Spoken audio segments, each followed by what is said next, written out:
And I was like, fuck, I got this. So I just kind of, yeah, I just gave it gas, and I ended up fourth.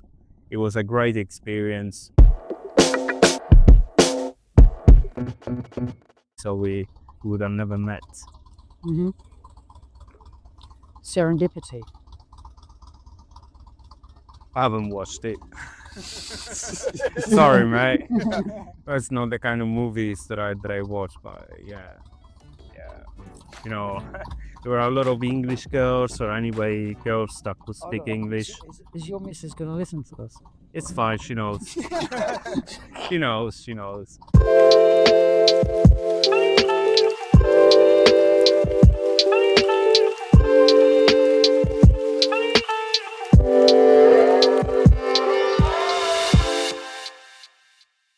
And that's okay. Now we're recording.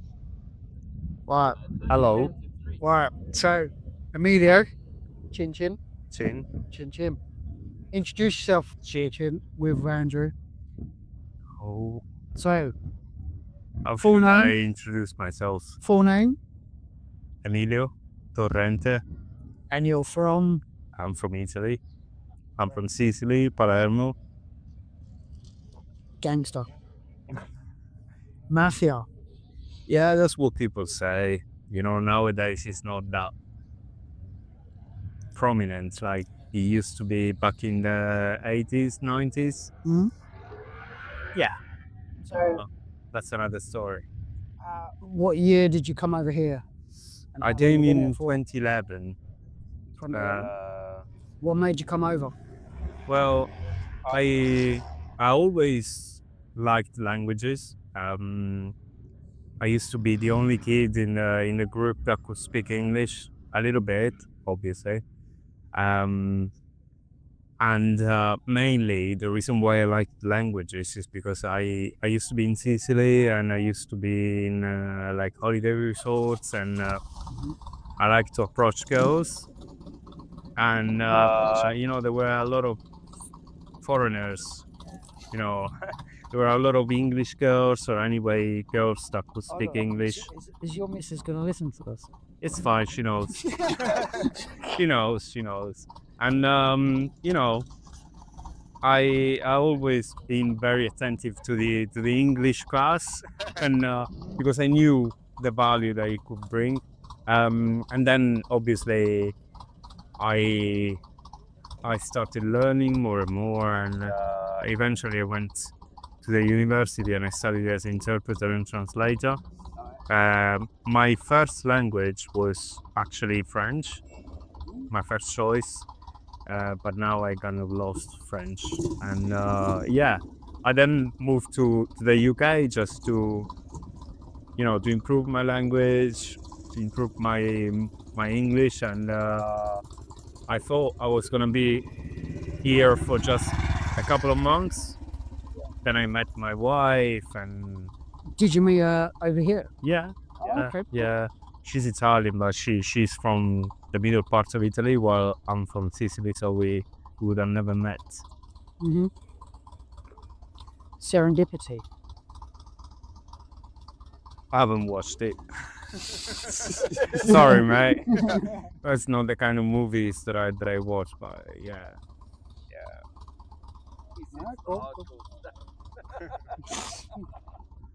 So, would you ride? Um, Tell us the story of your bike. I mean, I do have a Bonneville SC, which I customized over the years. I had this bike since 2017. So it's 8 years now. And I also got a Yamaha XSR 900. Which is recent. Yeah, which I just got recently.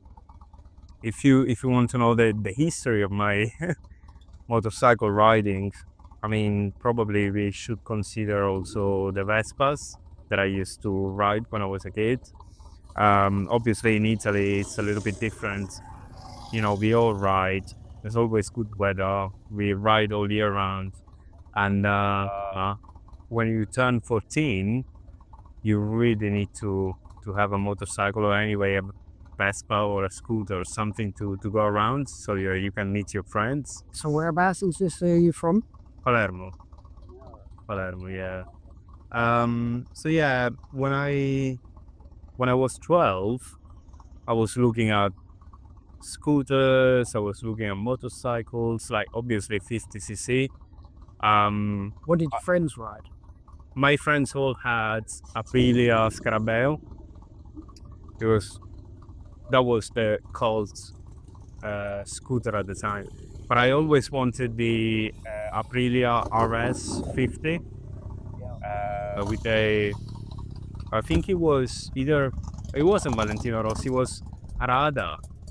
Arada was a MotoGP rider, and there was the Harada fairings. It was like a replica of the motorcycle at the time. But my dad never got me that. He told me, if you really want one, you can get a Vespa from your uncle. And my uncle had actually two Vespas. He had a 50 special, Vespa 50 special, and I really wanted that one. And then he had a Vespa V 50cc. My uncle didn't sell me the special. He wanted to keep it for himself. And then I eventually got the Vespa V. The problem with the Vespa V is that it's only got 3 gears and it's fucking slow. So all my friends were much quicker than me. So I started modifying it, trying, putting bigger carbs, putting bigger pistons and all that jazz. So where did you learn to do that? Did your old man chip in? Or? Well, my cousin had a Vespa, which was all modded, and yeah, I can't remember exactly what specs that engine had, but it was really quick. It was so quick that actually the frame broke. Like, yeah, so he had to bin it basically because it was, yeah, the frame just broke. So I will always remember. Obviously, the first thing I did was to change the exhaust. It was me and my cousin in the parking lot, and we were changing this exhaust. That was the first experience of like wrenching and stuff like that. Getting hands on. Yeah, my cousin was older than me, so I was looking up to him, and I could see him going on his Vespa, meeting his friends, and I was 12, and I always wanted to be like him, kind of thing. Then I turned 13, and my dad got me this Vespa. I couldn't ride it legally, so I was only riding it in the, like private roads, so that I could get used to it before actually going to the road. And then when I turned 14, I started modifying it and going out with the friends and everything. So we fitted this exhaust, and I will always remember, the feeling of fitting that exhaust. I went to the dealership. I ordered the one that I wanted. I paid the money, and I fitted it, and it was noisy, and I liked it. But yeah, that Vespa was always slow. I mean, I always tried to make it faster, but it could never, be fast enough. Match to what you want. No, not at all. And actually, at some point I even painted the side of the Vespa with the Bolivian colors, and I had like Bob Marley sticker on it. And I was, yeah, and actually people were noticing me as I was going around Palermo, and then they were stopping me and they were like, "Oh, you got the Vespa with the flag and Bob Marley?" And I was, yeah, it's me. And I did with a spray can. Then when I turned 16, I got a Vespa PX 125, and then I actually got that one brand new. Yeah. And I got it from the dealership, and I put first gear, I released the clutch, and I actually wheeled it. So what CC is this not? 125. Okay. Yeah. So I got fucking scared in that moment. But yeah, Actually, that Vespa got stolen um, in my parking lot, and then I got a 150 when I was 18. Yeah.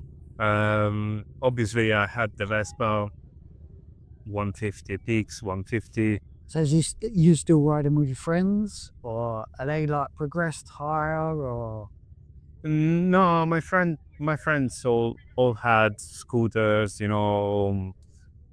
maybe 300 cc, 200 cc, and then obviously I left the country, uh, so I sold this Vespa.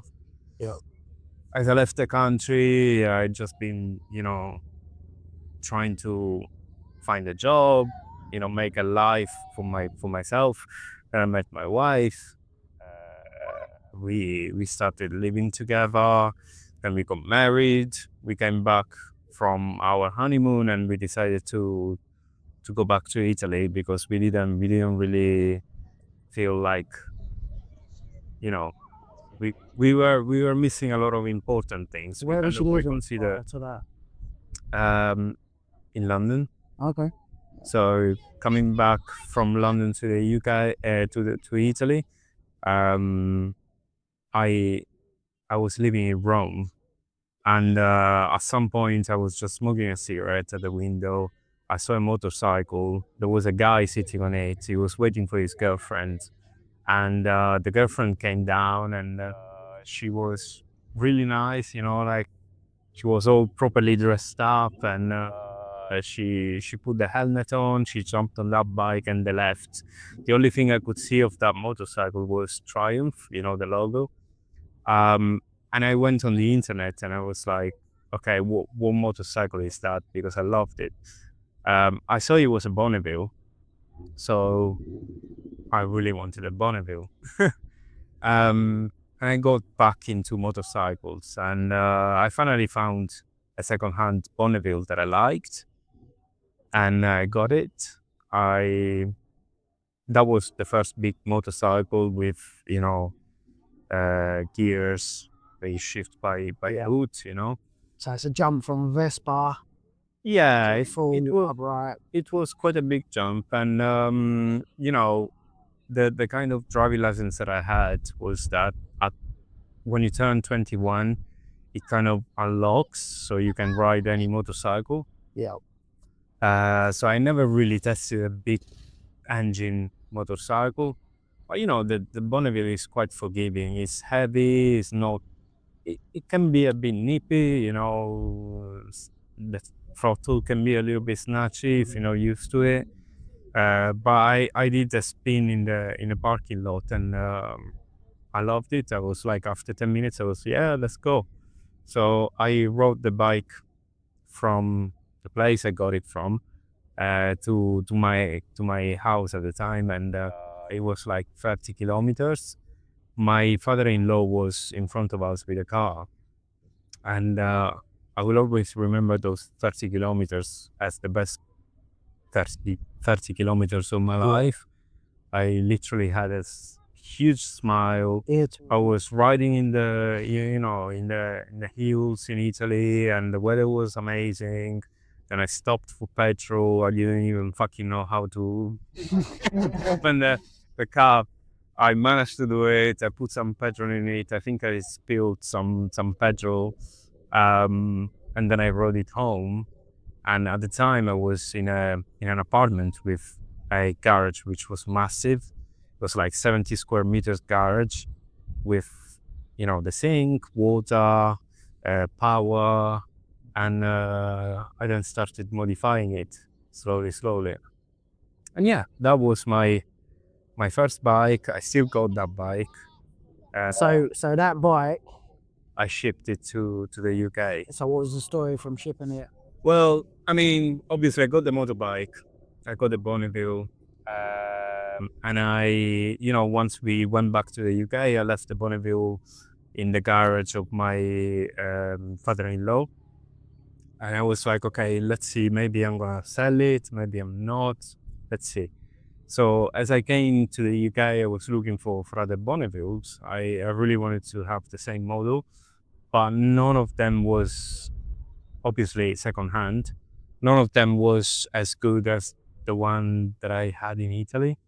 None of them was as looked after like the one I had in Italy. So I then decided with my heart, I was like, okay, I need to bring my bike to the UK. I could have ride it, but I didn't really have time off work. Yeah. So I just decided to get it shipped. I will always remember the day she came with a van.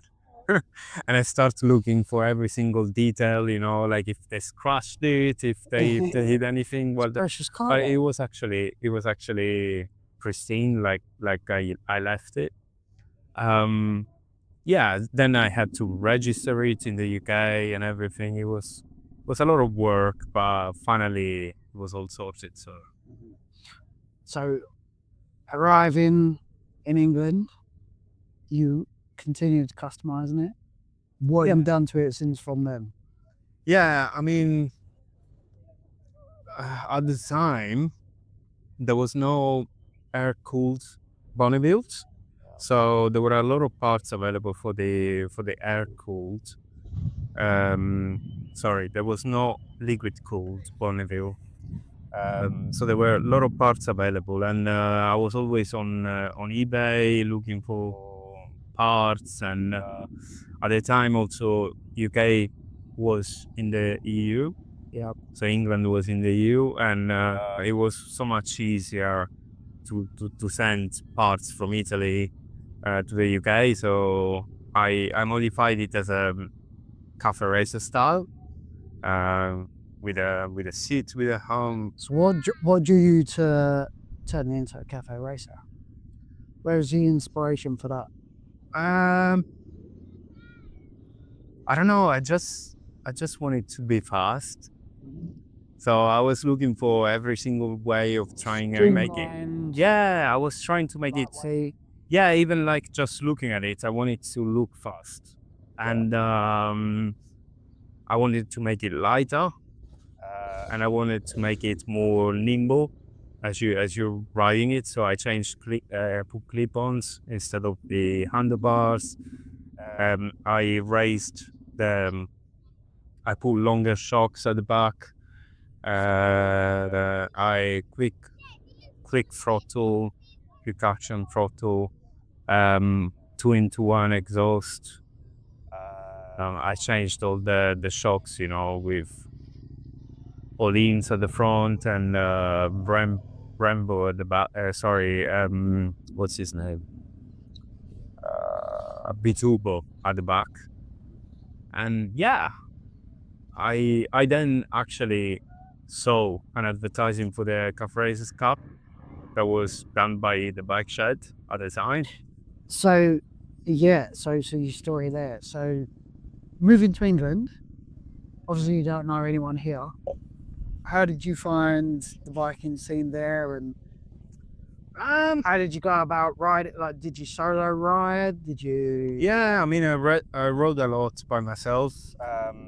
Every now and then, on the weekends, if I could find some time for myself, I would just jump on the bike and go to different places like the Tea Hut in Epping Forest? yeah, Pin Forest or some other places. Try to find to see other people riding motorcycles, but I was on my own, and I'm quite introvert, like I didn't really go and speak to other people. I then saw this advertising for the Cafe Races Cup, and I was really prior to interested. that, Yeah. What did you join? DGR, right? The DGR ride. How did we meet?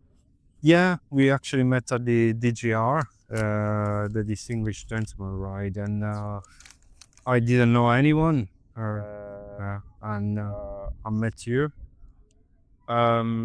But then I don't even think we like exchanged numbers or anything. We just had a quick chat. How maybe. about we was talking, and it was obviously talking about cafe racers, and then I think it come up in conversation. We was doing racing the next weekend at cafe The Cafe Linden Racers Hill. Cup. Linden Hill at Cafe Racer. Yeah. With a bike shed. Yeah. And then you parked up and you was racing too, and that was like your first racing experience? Yeah, it was the first time on a truck. But then I think we agreed to meet at Linden Hill Yeah. for the bike shed Cafe Racer Cup. Yeah. I think that was the second year that I was doing it. So I think I did it previous year. And then so you was camping there, wasn't you? Yeah. I was on my own. I brought the tent with me. I just basically saw the races on the So you Saturday. rode down there, Yeah. set up camp, pissing down, Yeah. It was really wet. torrential. And on the Saturday, I watched the races, and then in the evening, I went, to the marquee. There was music, and there was beers, but I didn't really want to drink too much beer because I was scared the following day I was going to be on the truck. So I kind of kept it quite sensible and went back to bed. And then I think I met you the following day. Oh, were you on the Saturday? I can't really. I think there's racing on the. We were in two different groups. Yes. But anyway, so I woke up in the morning and I went for qualifying. The track was still wet, so I was really scared of thrashing the bike. So I qualified 11th out of 20, which wasn't too bad. Wasn't So what did you register in the class? Because you had rookie. It was rookie. intermediate. Rookie. Part. Yeah, it was my first time on the track. I didn't really want to register. Also, we're dropping that picture. We're on the grid with a fist bump. Remember the picture with a fist bump? Yeah, I remember the picture. Yeah. Good job, Dane. Yeah, that was a good picture. Yeah, and so qualified 11th on the wet, and then it was the race, and the track actually dried up. Yeah. So I was more confident, and I will always remember I was sitting on that grid on the 11th place in the middle of the pack, basically, because I had like 10 bikes in front of me and 10 bikes behind me, and I thought, okay, that if I survive that first corner, I'll be fine. So obviously the lights are on, and the traffic lights are on, the red lights, and all of a sudden it just turned off, and I release the clutch, and I can see I have a very good jump, and I believe I already overtook like two people just with a start, and I was like, fuck, I got this. So I just kind of I just gave it gas, and I ended up fourth. It was a great experience. It's a little bit of a shame that I wasn't on the podium, because at the last 3-4 laps, I was actually lapping like the person that was Lead it. first was leading. So what's that feeling of pulling out onto that track and you're just hammering it? Brad, in my head, I was. Feel like you're going 150 mile an hour when you Listen, in my head, I was just commuting to work. Okay. I tried to keep it as simple as possible in my head. I didn't want to complicate too much, the whole experience. I didn't want to think about my knee on the floor and all that jazz. I just wanted to take the bike home, like don't crash it, and just have as much fun as possible and try and be as fast as I could. So in my head, it was just commuting on the A12 to work, and there were these motorbikes in the way, and I had to overtake them. You're running late. Yeah, I was running late, basically. So yeah, that was an amazing experience, which I highly recommend. Yeah. And then after that, we signed up for the track days, Brands Hatch. Yeah. Right around there. Yeah, we were together at the track day. To be honest, I didn't really have as much fun. Not as much fun as racing. No, there was no really purpose of it, because Adrenaline rush. yeah, there was no adrenaline rush. It was just you were lapping, but you couldn't see the timings. You were not allowed to have I think it's just me and you racing. You just stacking everyone else. basically, and I couldn't stay behind. But yeah, it wasn't really great fun. So that was the last actually event that I took part on. So are your days of racing over, or would you still find the appeal to take the bunny around the track? Ah, now I don't think I fancy it with the Bonneville. So since now you've changed the aesthetics of the Bonneville. So you've gone for high-rise bars, come away from clip-ons, come away from the cafe racer look. You've bought the XSR 900s Yeah, yeah. for the daily commute to work. I You work enjoy a lot more. more. I enjoy more like a comfortable ride with the Bonneville. I don't feel like I want to go as fast as I wanted to go in the past, and also with the XSR. I mean, it's a more powerful bike, but I try to keep it as sensible as possible. Like I don't. It's a different stance. Yeah, and I think things have changed in my life. Now I have a kid. He's 6 years old, and I have people waiting for me at home, so I need to kind of keep it sensible. So Well, got the bug as well.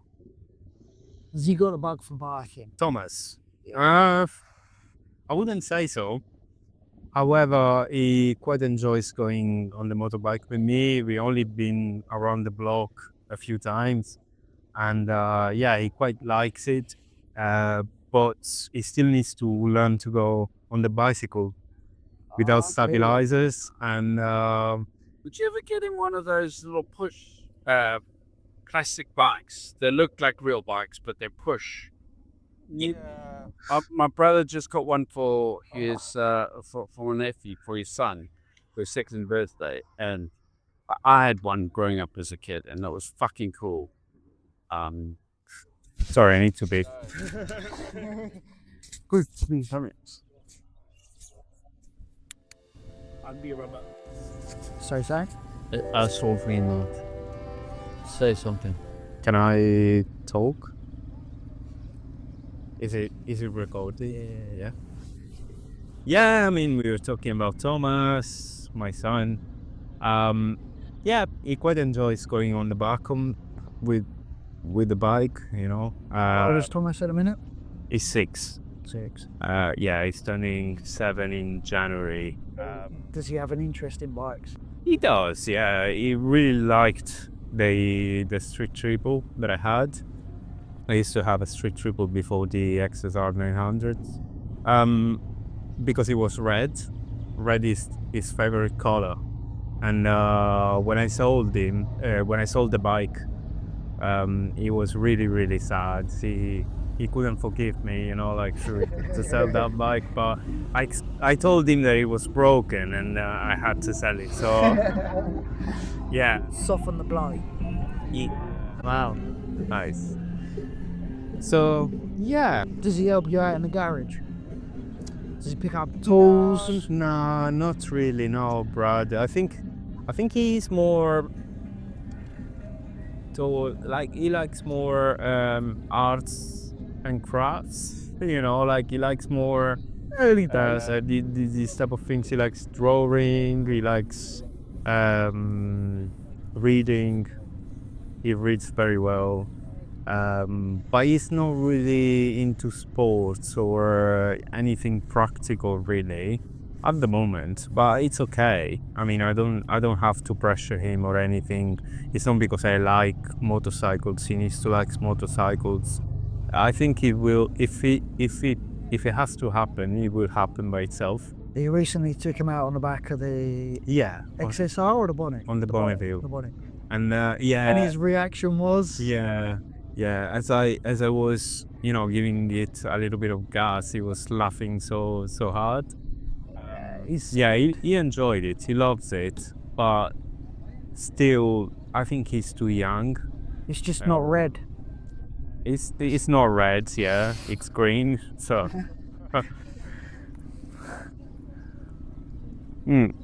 That gun's got a gold ring with a sidecar and a fucking trailer. Wait, It's called a wanker.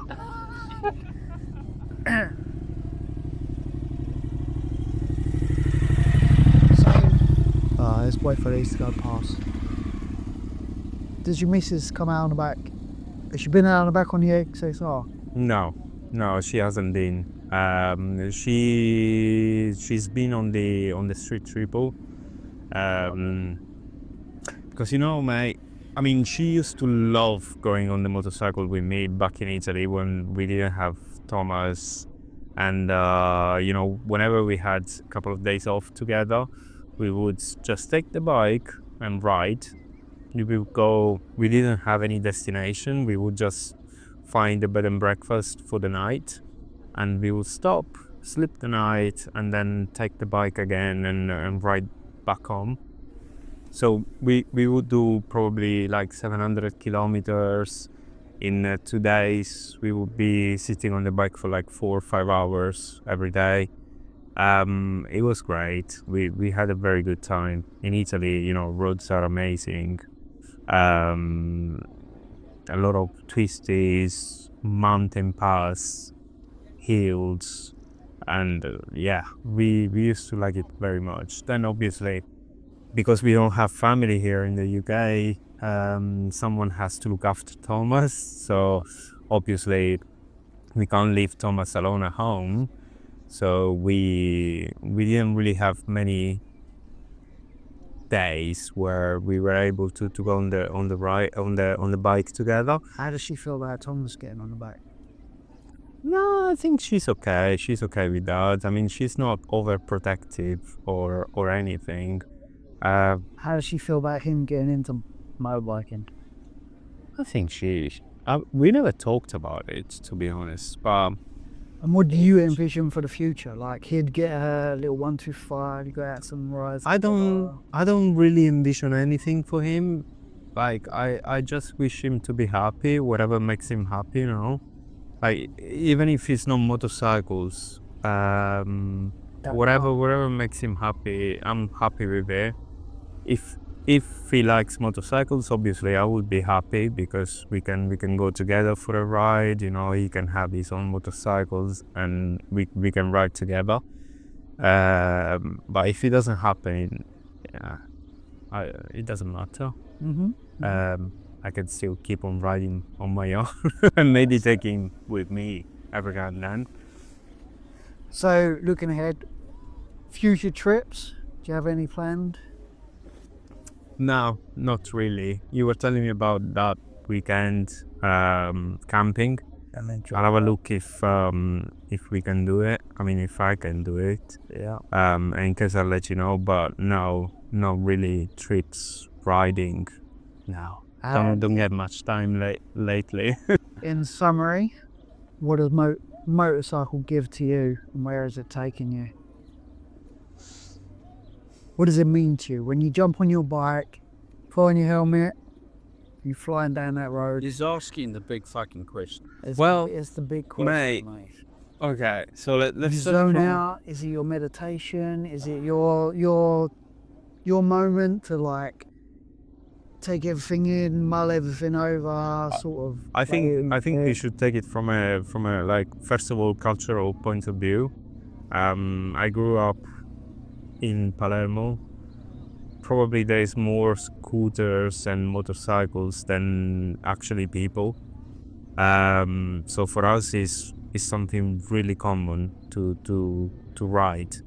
So I never thought about it as something that you do, as in like an extreme sport or anything that other people don't do, and you're a biker and other people are not. So to us, it's more like a way of going from A to B and going there quick. But in this country, yeah. so the stresses of life and everything. So when you have that free moment, Yeah, I jump was on the about to bike. say that, like, obviously I had some bad times in the past, like also struggling with mental health at some point, during COVID and things like that. And motorcycles have always helped. Um, it was a reason to leave the house, a reason to be out in nature. Um, Usually when I ride, I don't think about anything else because I'm fully focused on what's ahead of me, because I don't want to crash, obviously. But you listen to the engine, you listen to the RPM, and you need to shift gear, you need to brake at the right time, and it kind of makes you forget Disengage from your everything. issues. Yeah, Yeah, yeah, mine. yeah. So you mentioned there in lockdown. Mm-hmm. So you did the bike shed, COVID runners. Yeah, we did that. We actually did that together. In a few occasions, we were collecting PPEs I think I from. randomly bumped into you in what, Walthamstow or somewhere like that, Yeah, delivering PPE during the height of COVID. yeah, yeah. I remember I went to this guy, which was 3D printing face shields. And I went there with my Bonneville, which at the time was a cafe racer, so there was not much like luggage space on the bike, and I wasn't expecting to have to carry that many PPE. I had a backpack, so I had to take all these. Yeah, Amazing. yeah. Thank you very much. Thank you. So I had to put all this PPE on the backpack, and then I had to follow, the routes, and we ended up in the hospital. We actually delivered those to the hospital. Same hospital, yeah. Who took the picture that then went on the newspaper? You remember that they took a picture of us? That was my picture of you. Yeah. So how did it end don't up know. on the newspaper? Bike shed used it, I think. Oh, bike shed. Yeah. Okay. So yeah, then we found ourselves in the in the newspapers for delivering PPEs. But it was more. I mean, I'll be honest. It was more like an excuse to get out on the bike, more than anything. Bit of an escape. Yeah, it was just I was wearing the vest, saying that I was delivering PPEs, so one of the- police couldn't stop me. And One of the stuff first like that. people doing it, weren't we? Yeah, In the trial period, yeah. I think, yeah. yeah, it was cool. It was cool. It was good way of spending some time. I was obviously on furlough at the time, so I wasn't really working. And getting out of the house was really, really important. Good. So, what would be the one route that you would choose? If you was to ride any route, what would you choose? Of all the places, I mean, it would be in between two. One road in Turkey, which I did while I was traveling with Alessandra, with my wife. At the time, we just found out she was pregnant, and we hired this car in Turkey from Istanbul. We drove all the way down to near the Strip of Gaza, going inland. We stopped in Göreme, which is in Cappadocia, in the middle of Turkey, and then from there we drove to the coast. And to go to the coast, you had to go up on the mountain, and there were a lot of twisties and amazing roads. Alessandra was pregnant at the time, and she was sleeping most of the time. And in the meantime, I was just basically dreaming of being on the motorcycle. Yeah, so I would definitely pick that one as my first choice. Second choice, it's a bit weird. Thailand and Samui Island. I just came back from there a couple of months ago, and yeah, there were some roads going from one town to the other one, which were amazing. There was an amazing scenery. The problem, the reason why I'm saying it's weird is because there were so many other scooters and motorcycles, and it was really crowded. But I would have really loved to join them.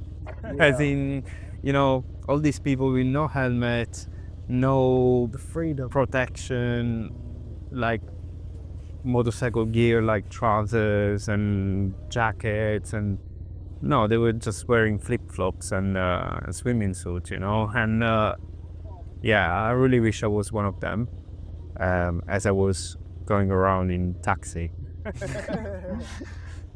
Yeah, nice. We'll wrap it up there then. So, on that note, you need to sort out the Italy trip on Vespas and flip-flops. Oh, Yeah, yeah. Vespas and flip-flops. It needs to happen. What could possibly go wrong, That's it. What can go wrong? And No.